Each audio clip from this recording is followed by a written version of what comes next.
मौसमस मज तब्दीली जिले राजौरी तो पुंछस मज रूद पेन जारी जमिस मज वाव तूफान वजमल तो गगराई।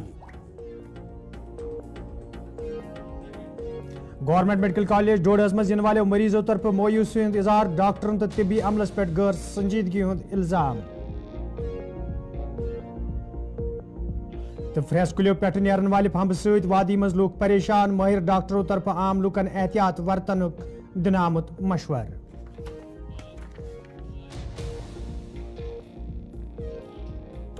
अस्सलाम वालेकुम नाजरीन रात सज 9 बजे तो कशर खबरनामा हेत बह साहिल अमीन तुंदिस खदमतस मज हाजिर तो पेश खबरन हुंद तफसील।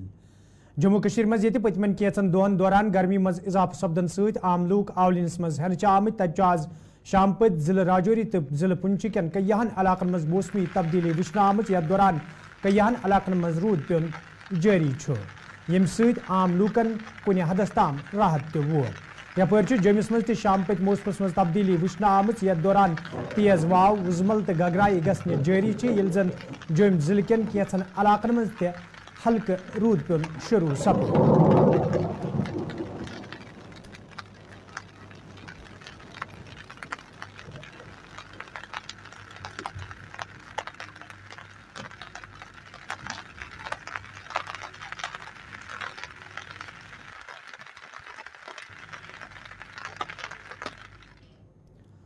गवर्नमेंट मेडिकल कॉलेज डोडस मज इन वाले कैंसो तीमारदारों तरफ शिकायत बावान वन आमद योदवे जिले के दूर दराज इलाकों पे लूक हस्पतालस मज इलाज मुआलजे बाबत ताहम हस्पतालस मज तैनात डॉक्टरों तो अमल तरफ मरीजन तो तीमारदारन सही सलूक करने यमकिन तिम आवलिनस मज हेन ये तीमारदारों तरफ हस्पताल इंतजामिया मंग कर आई अत मामलस कुन गई जोन दिन युन युत जन मरीजन मजीद मुश्किल वेतरन पेन तब जिम्मेदारों तरफ वन आमद मामलस हवाल यी जांच कर तो योदवे का खमी आ सही दूर करने।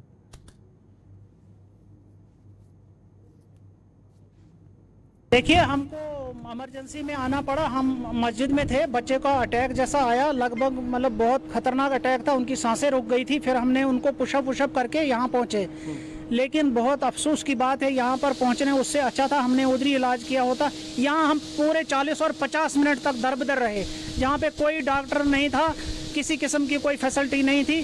तो हम मजबूर होके हमने फिर आपको फ़ोन किया, फिर आप यहाँ आए। तो इसके पीछे अभी 10-15 मिनट से उनका इलाज चल रहा है। लेकिन हम आपको यही बताना चाहते हैं कि एडमिनिस्ट्रेशन को चाहिए कि इसमें ज़ोर लगाए, वो अपना खुद यहाँ पे देखे और इन चीज़ों को जो दुरुस्त करे। क्या आप मानते हैं अगर पेशेंट को ऊपर नीचे कुछ होता तो ये जिम्मेदारी वाली बात है। यही मैंने आपको पहले भी बताया था कि कौन लेगा जिम्मेदारी। ये तो हमारा हाल है, फिर बाद में लोगों का क्या हाल होगा कि अगर पेशेंट के साथ कुछ ऊपर नीचे होगा तो कौन जिम्मेदार होगा। बाद में वही चीज़ें आ जाती है, बाद में लोगों पे ही बात आती है, नहीं जो लोगों मिसबिहेव करते हैं, यहाँ पे हंगामा होता है, ये सिक्योरिटी को बुलाते हैं, इनको बाहर करो, जवानों को बाहर करो, सोशल एक्टिविस्ट को बाहर करो, मीडिया को बाहर करो, फिर ये अपनी मनमानी करते हैं। जिम्मेदारी की जब तक बात नहीं आएगी वही मसला है। हम ये चाहते हैं कि हम सिक्योर हो जाए, जब जीएमसी में आए हमें एहसास हो जाए कि हम कहीं सुरक्षित हाथों में आ गए हैं, वरना ये मतलब ये पता नहीं क्या है। ये मेडिकल सुपरिटेंडेंट को क्या अपील करेंगे, डिप्टी कमिश्नर डोडा को क्या अपील होगी? उनको क्या अपील करनी है, जब हम वहाँ भी गए थे वहाँ भी ताला बंद था, लेकिन फिर भी हम उनको कहते हैं कि आप थोड़ा सीरियस हो जाओ, यहाँ पे इंसान है, जंगल नहीं है, यहाँ पे डंगर नहीं है, इंसान है, तो यहाँ पे इलाज हो जाए कम से कम लोगों का।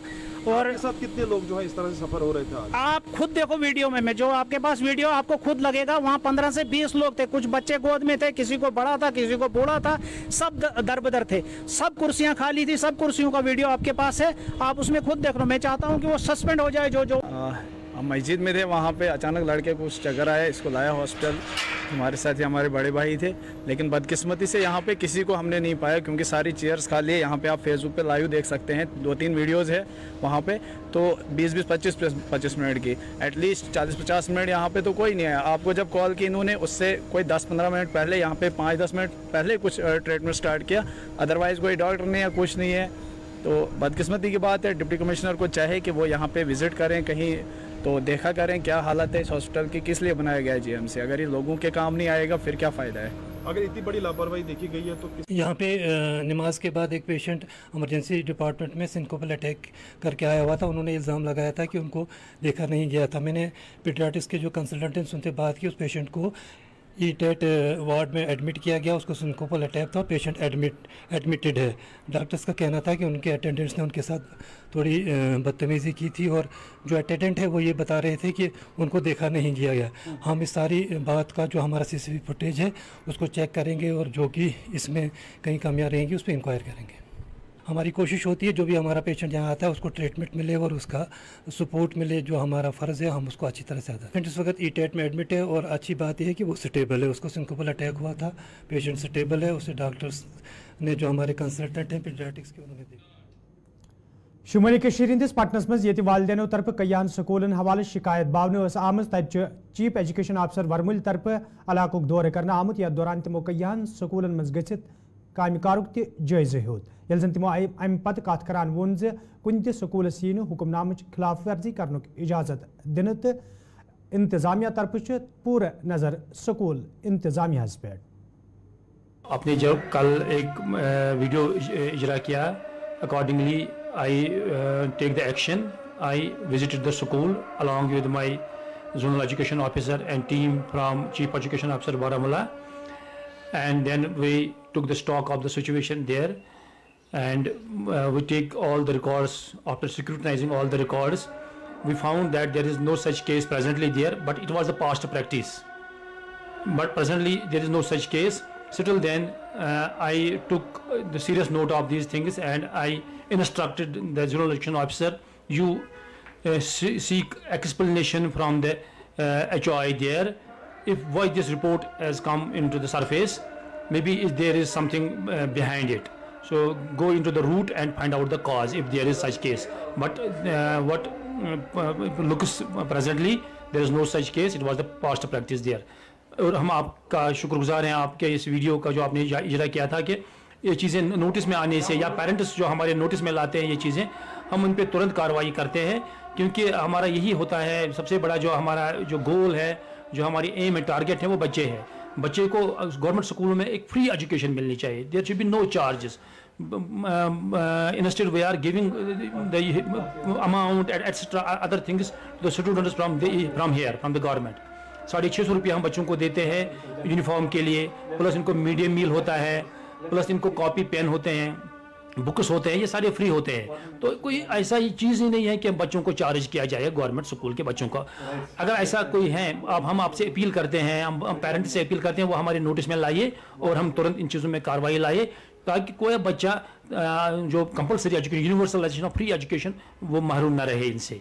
हर एक के बच्चे के पास तालीम पहुँचे, क्योंकि तालीम आपको पता है कि तालीम एक ऐसी चीज़ है, education is the main thing by which we can bring the change in our society, in our nation, and we can be better human beings. It is the education. So that is why government, as per National Education Policy 2020, government says there should be a free and compulsory education to all. So I appeal all my teachers, all my zonal education officers, please ensure that there should be maximum enrollment of the children. No children should be left out. There should be no dropout. And for that matter, you make rallies to motivate the children, their parents, so that they will come to the government schools for the free and better education. Our education is free. So I am thankful once again.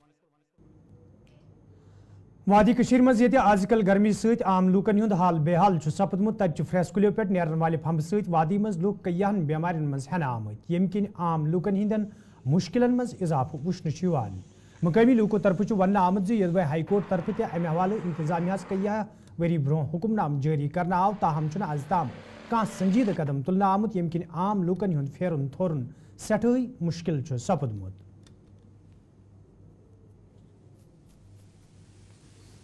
जी हाँ, आपने बिल्कुल सही कहा। Actually हर साल जो है ये season ही ऐसा होता है, पोलन्स जो है बहुत ज़्यादा बढ़ गए हैं और एलर्जीज़ भी बहुत देखने को मिल रही है। अगर हम बात करें बच्चों में या फिर एडल्ट्स में भी जो है अच्छी खासी एलर्जी देखने को मिल रही है। आई इन्फेक्शन हो रहा है या फिर चेस्ट वगैरह जो है वो इन्फेक्शन हो रहा है। जी हाँ, बहुत प्रॉब्लम्स हो रही है। सिर्फ मैं बच्चों की बात नहीं करूँगी, मैं एक एडल्ट हूँ, मुझ में भी बहुत सारी प्रॉब्लम हो गई। मतलब रिसेंटली मुझे जो है आई इन्फेक्शन हो गया था, इसी वजह से डॉक्टर्स के पास जाना पड़ता है। बाहर अगर निकलते हैं हम अलग से स्पेक्स लगाना पड़ता है, मास्क लगानी पड़ती है। तो आई थिंक प्रिकॉशंस लेनी चाहिए हर किसी को। लेकिन हाँ, एलर्जीज बहुत ज़्यादा हो रही है, बच्चों में भी हो रही है, बड़ों में भी हो रही है। और इसी वजह से चलते हुए ना इस जो बहुत प्रॉब्लम्स हो रही है। अगर हम देखें पहली बात तो बोला गया था कि जो ये पोलन ट्रीज़ है जिनकी वजह से ये निकलते हैं, ये जो है इनको काटना चाहिए, बट जो एडमिनिस्ट्रेशन है उसने उनके खिलाफ कोई ये नहीं लिया। उससे चलते जो बाकी ट्रीज़ है वो तो काट लेते। फॉर एग्जाम्पल अगर हम अमर सिंह कॉलेज की बात करें, वहाँ के ट्रीज़ तो साफ़ कर दिए, लेकिन जो मेन प्रॉब्लम है ये ट्रीज़ के टाइम उनको एनवायरनमेंट याद आता है कि हम जो है ये नहीं काट सकते। तो एडमिनिस्ट्रेशन की भी कहीं ना कहीं मैं गलती मानूंगी इस हवाले से। और मुझे लगता है कि अगर अब चलिए हो रहे पोलन, सो थोड़ा सा अवेयरनेस जो है ना इसके खिलाफ कि लोगों को अवेयर करे कि ये लगाए, ये चीज़ यूज़ करे, या फिर ये सब चीज़ें वो भी उनके एंड से नहीं आ रहा है। इंडिविजुअल जो है वो अपनी रिसर्च करे कि किस पर करो क्या होगा। मतलब अगर हम बात करें कश्मीर में ये ज़्यादा वना कहा चाहिए एम सित गो फ़र्क, तो यही सब चीज़ है। Administration is doing nothing. साल गवर्नमेंट ऑफ जम्मू कश्मीर ने ऑर्डर निकाला था पोलन ट्री के हवाले से, क्योंकि आपको पता है जब भी ये मौसम आता है इन्फेक्शन हमें इससे देखने को मिल रहे हैं। बच्चों में ज़्यादातर ये जो पोलन ट्री है इनका जो इफेक्ट है वो बच्चों को देखने को मिल रहा है। लेकिन अब मसला यहाँ पर ये आ रहा है कि गवर्नमेंट ने बैन लगाया था, गवर्नमेंट ने कहा था जहाँ पर भी ये पोलन ट्री है उनको काटना चाहिए, बट कहीं जगहों पर अभी भी जो है पोलन ट्री है वो देखने को मिल रहे हैं, जिससे आम इंसान को मुश्किलात का सामना करना पड़ रहा है, क्योंकि इससे ज़ुकाम खांसी जो फ्लू देखने को मिल रहा है, जिसकी वजह से लोगों को तकलीफ होती है। हम गवर्नमेंट को अपील करते हैं कि इन पोलन ट्री के खिलाफ वो फिर एक बार एक्शन ले, ताकि लोगों की जो सेहत है वो ठीक रहे। देखा जाए पोलन्स हर साल आते हैं यहाँ पे। अगर देखा जाए यहाँ पे काफ़ी ज़्यादा ट्रीज़ इसके हैं, जिसकी वजह से अगर देखा जाए बच्चों को काफ़ी ज़्यादा दिक्कत होती है, या अगर जो COPD पेशेंट्स होते हैं, बुज़ुर्ग होते हैं, ज़ुकाम हो जाता है या थ्रोट इन्फेक्शन हो जाते हैं, या काफ़ी ज़्यादा एलिमेंट्स हो जाती है, जैसे लंग्स के इश्यूज़ भी हो जाते हैं, तो ये काफ़ी ज़्यादा दिक्कतों का सामना करना पड़ता है, खास करके बच्चों को। अगर देखा जाए तो इनकी थोड़ी सी पैदाइश थोड़ी सी कम करनी चाहिए। पोलन्स के ट्रीज़ की जो है, इनकी जो पॉपुलर ट्रीज़ है, इनकी थोड़ी पैदाइश कम करनी चाहिए। अगर वो भी नहीं हो सकता है तो कम से कम ऐसी जगहों पे उसको ग्रो करे जहाँ पे फार्मिंग हो सके। सिटीज़ में या विलेज में वहाँ पे सही नहीं रहता है, किसी फार फ्लंग एरियाज़ में वहाँ पे सही रहेगा इस पोलन्स का। और अगर प्रिकॉशन इसमें क्या रहता है, तो इसमें मुझे लगता है मास्क यूज़ करना है, आँख पे स्पेक्स लगाना, आँखों में स्पेक्स लगाना, क्योंकि आइज इन्फेक्शन भी इसकी वजह से काफ़ी ज़्यादा देखने को। यह अमे हवाले डॉक्टर नवीद नज़ीरन गुलिस्तान न्यूज़ सत कत करान वोनमुत यह सूरत हाल मद्देनजर थवित पज़ लूकन एहतियात वरतुन युत जन तिम नज़ल जुकाम तो एलर्जी हिंजन दोयमन बीमारियों मज मुब्तला सपदन। देखिए, जो एलर्जिक पेशेंट्स होते हैं उनमें हम नॉर्मली देखते हैं कि ये जो सीज़न होता है इसमें उनके सिम्टम्स में इजाफा होता है, स्पेशली वो वाले पेशेंट्स जिनको पोलन से एलर्जी होती है। क्योंकि एलर्जिक पेशेंट्स कोई भी हो, किसी भी फॉर्म में एलर्जी हो, वो स्किन एलर्जी हो, वो ज़ुकाम हो, वो अस्थमा का मरीज़ हो, या स्पेशली एलर्जिक अज़मा, या थ्रोट इरिटेशन का मसला हो, या कोई भी एलर्जी में बॉडी में हो सकती है किसी भी फॉर्म में। और जो पेशेंट्स इन पोलन से एलर्जिक होते हैं उनमें इस सीज़न में इजाफा हो जाता है। ये कोई नई बात नहीं है, ये हम हर साल देखते हैं।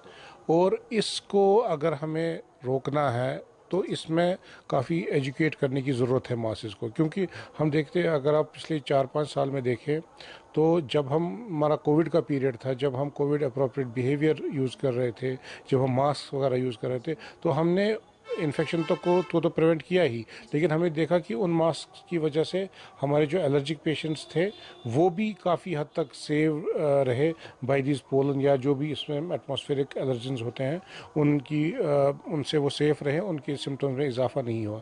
लेकिन जो ही हमारा कोविड अप्रोप्रिएट बिहेवियर ख़त्म हो गया, हमने देखा कि इन पेशेंट्स में स्पेशली ड्यूरिंग दिस सीज़न जब ये पोलन एटमॉस्फेयर में होता है, इनके सिम्टम्स में इजाफा होता है। तो इसमें ज़रूरत यही है कि अगर ये पेशेंट्स को एजुकेट किया जाए रिगार्डिंग अवॉइडेंस थेरेपी, यानी कि अगर वो बाहर जाते हैं जहाँ पे डस्ट हो, जहाँ पे पोलन हो, या बागों वगैरह में जाते हैं, क्योंकि ग्रीनरी यहाँ पे बहुत ज़्यादा है जिसकी वजह से पोलन की कंसंट्रेशन बहुत ज़्यादा होती है, अगर वो मास्क वगैरह वहाँ पे यूज़ करें तो वो प्रोटेक्टेड रह सकते हैं। सेकंड, जो ऑलरेडी इन बीमारियों में मुब्तला है तो before the onset of season तो वो अपने डॉक्टर साहिबान के साथ मशवरा करें, एक मुलाहिज़ा अपना कराएं।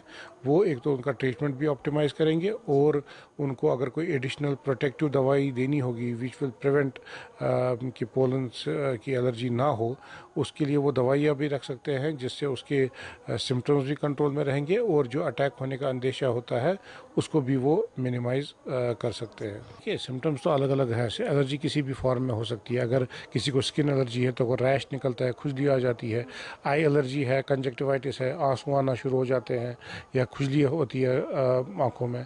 अगर नेज़ल एलर्जी है तो ज़ुकाम होना, रनिंग नोज़, अगर थ्रोट में है, गला ख़राब होना, खांसी होना, सोर थ्रोट, ये सिम्टम्स होते हैं। और जो एज़मेटिक्स होते हैं, जिनको सांस की बीमारी होती है, जिनको एलर्जिक होते हैं पोलन से, उनमें इजाफा हो सकता है ऑलरेडी एग्जिस्टिंग सिम्टम्स का, जैसे कि चेस्ट टाइटनेस, वीजिंग, खांसी आना, सांस फूलना। ये कॉमन सिम्टम्स होते हैं जो एलर्जी में हमें देखने को मिलते हैं। नहीं, देखिए, ये एज कोई फैक्टर नहीं होता है। एलर्जी के सिम्टम्स हर किसी में आ सकते हैं, किसी भी एज ग्रुप में आ सकते हैं। हाँ, बच्चों में एम्पलीफाइड सिम्टम्स होते हैं बिकॉज ऑफ स्मॉल एयरवेज, और बुजुर्गों की इम्यूनिटी कम होती है तो उसमें प्रेडिस्पोज रहते हैं ज़्यादा इन्फेक्शंस के। लेकिन एलर्जी किसी भी एज ग्रुप में हो सकती है। जैसे मैंने पहले भी कहा कि इसमें प्रिवेंटिव मेजर्स 2 ही हैं। एक तो अवॉइडेंस थेरेपी, वहाँ जगह अवॉइड करना या डस्ट को अवॉइड करना, या जहाँ पे पोलन ज़्यादा है वहाँ पे मास्क वगैरह पहनना, जो हमें प्रोटेक्शन दे सकता है। और सेकेंड, जो ऑलरेडी एलर्जीज़ में मुबतला है वो अपना ट्रीटमेंट ऑप्टिमाइज़ करें, जैसे डॉक्टर साहब ने उनको एडवाइस किया है रिगार्डिंग ट्रीटमेंट, रिगार्डिंग अवॉइडेंस या कोई modification of treatment during these allergic times. तो वो एक तो अपनी बीमारी भी कंट्रोल में रहेगी, और जो ये अटैक होने का अंदेशा रहता है ड्यू टू पोलन, उसको भी मिनिमाइज़ कर सकते हैं। शुक्रिया डॉक्टर साहब। तो ये हमारे साथ मौजूद थे डॉक्टर नवीद नज़ीर, HOD CD हॉस्पिटल श्रीनगर के, और इनसे बात कर हमें ये पता चला कि जब लोग बाहर जाएंगे तो उनका मास्क पहनना ज़रूरी है, जिनको ये पोलन एलर्जीज़ में जो भी मुब्तला है। तो जब भी वो बाहर जाएंगे डस्ट से बचने के लिए और पोलन से बचने के लिए उनको मास्क का पहनना बहुत ज़रूरी है। कैमरा पर्सन फिरदौस नजार के साथ मैं Hakeem Farshta, Gulistan news. Director health services Kashmir doctor Mushtaq अहमदन अमे हवाले कत करान वोनमुत जे माहिर डॉक्टरन सहित सलाह मशवर करने पत महकम तरफ एडवाइजरी जारी करने आमज युत जन गर्मी हिंद बुर असरात स्कूल बचन तो आम लूकन पे पेन।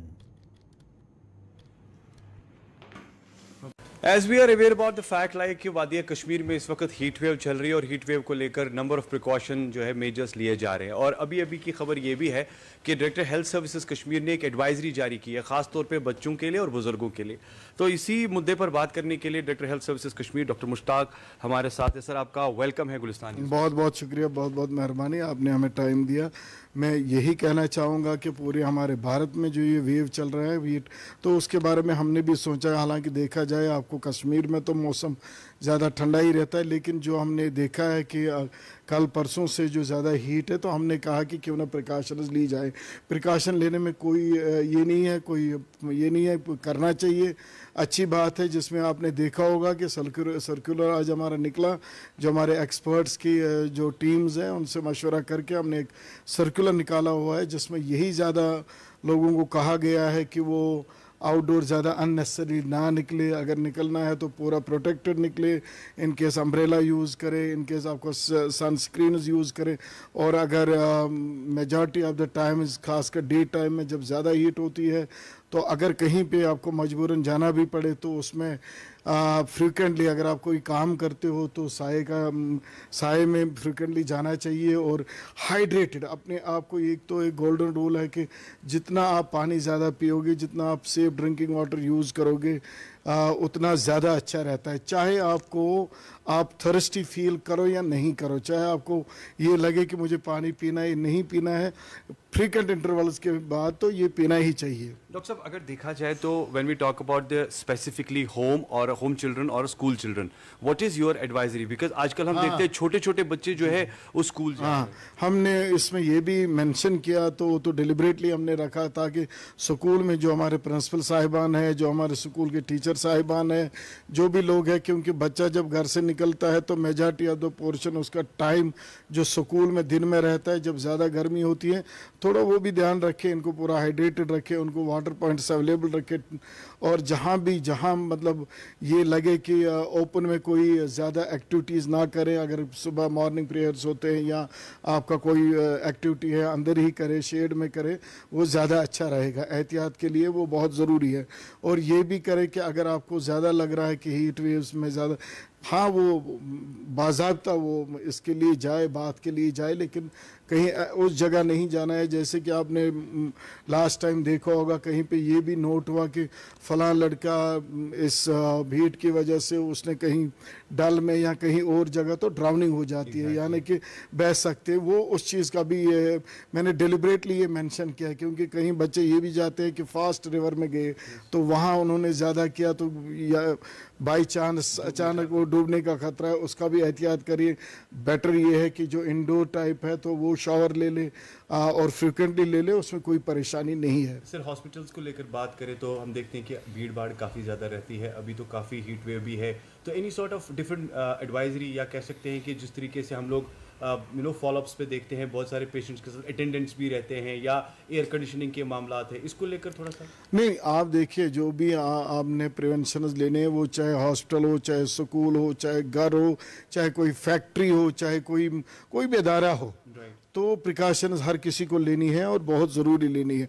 हालांकि एक बात घबराने वाली कोई बात नहीं है, लोग निश्चित रहे, कोई घबराने की सिचुएशन है नहीं, लेकिन अगर ये प्रिवेंटिव मेजर्स लेंगे ज़्यादा ही अच्छा है। Your advice for any school education, director school, जिस तरीके से हम देख रहे हैं कि जम्मू में हाँ नहीं ऑलरेडी देखिए आप जम्मू और श्रीनगर का जो टेम्परेचर डिफरेंस है अभी तो उसमें वो कॉल लेना बाकी है गवर्नमेंट को, लेकिन मैं इतना ये कहूँगा कि उधर भी अगर स्कूल में गए तो वो प्रिवेंटिव मेजर्स जैसे कि हमने कहा फ्रिक्वेंटली ये पानी लेना है, फ्रिक्वेंटली उनको वाटरी जो चीज़ें हैं वो लेनी है। और अगर ये भी होगा कि आप देखते हैं स्कूल्स में आजकल तो बड़ी सारी फैसिलिटीज़ है, बहुत अच्छी फैसिलिटीज़ है, इवन यू है बाथ पॉइंट से, तो उनका भी यूज़ किया जाए। और मुझे ये लगता है कि बुज़ुर्ग और छोटे बच्चों को जो भी ये टेंडर एज होता है, जो भी एक फ्रेजाइल एज होता है, इसमें ज़्यादा जैसे कि मैंने इसमें भी बोला है ज़्यादा ख्याल रखने का ज़रूरत है। जैसे कि हमने बोला है कि आप जाओगे मार्केट में जाओगे, छोटे बच्चे उनको बांध रखा कार में, खुद निकल गए, ऐसा भी नहीं करना। ये क्यों वाजे हमने एक एक चीज़ करी ताकि लोगों को पूरा पता रहे और पूरा एहतियात लें। बात करने के लिए बहुत बहुत शुक्रिया। Thank you. Director health services Kashmir doctor Mushtaq साहब हमारे साथ थे, और इन बिटवीन आपने देखा कि जब हम प्रिवेंटिव मेजर्स को लेकर बात करते हैं तो हीट वेव के साथ साथ किस तरह की एडवाइजरी है वो आपने जान ली है। हमें उम्मीद है कि आप पूरी तरह से फॉलोअप करेंगे और उस पर जी हाँ कायम और दायम रहेंगे। खासतौर पर बुजुर्गों और बच्चों को काफ़ी ख्याल रखने की ज़रूरत है। विद वीडियो जर्नलिस्ट समीर वानी के साथ सईद इरफान फाजिल, गुलिस्तान न्यूज़, श्रीनगर कश्मीर। तो नाज़रीन, खबरनामा दीव इजाज़त, खुदा सवाल।